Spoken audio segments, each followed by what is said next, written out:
नमस्कार प्रणाम भाइयों, आप सभी के बीच लेकर आ चुका हूं खेसारी लाल का एक और धमाका। जी हां दोस्तों, जिस गाने का इंतज़ार आप सभी को काफ़ी बेचैनी से था, फाइनली धमाकेदार पोस्टर आ चुका है और गाने के बोल हैं बलम, जिसका इंतज़ार खेसारी लाल के फैंस काफ़ी बेचैनी से कर रहे थे। आज के वीडियो में हम बताने वाले हैं इस गाने की पूरी जानकारी, तो वीडियो को लास्ट तक ज़रूर देखें। वीडियो में आगे बढ़ने से पहले अगर हमारे चैनल पर नए हैं तो चैनल को सब्सक्राइब कर लें, क्योंकि भोजपुरी की हर न्यू अपडेट हमारे चैनल पर सबसे पहले आती है।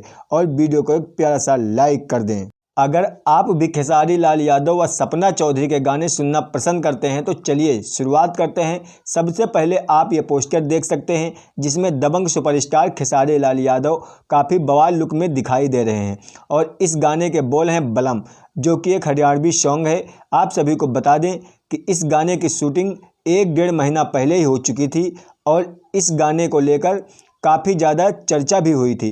फाइनली ये गाना आप सभी को सुनने को मिलने वाला है। आपको बता दें, इस गाने को खेसारी लाल यादव ने नहीं गाया है, क्योंकि यह एक हरियाणवी सॉन्ग है। इसलिए इस गाने के सिंगर हैं देवेंद्र अहलावत और कोमल चौधरी जी। अगर बात करें रिलीजिंग डेट के बारे में तो आप सभी को बता दें कि खेसारी लाल यादव और सपना चौधरी का यह गाना बहुत जल्द रिलीज होने वाला है GMTV के ऑफिशियली यूट्यूब चैनल पर। और दोस्तों, आप लोग इस गाने के लिए कितना ज़्यादा इच्छुक हैं हमें कमेंट बॉक्स में बताना मत भूलिएगा। और मिलते हैं न्यू अपडेट के साथ, तब तक के लिए धन्यवाद।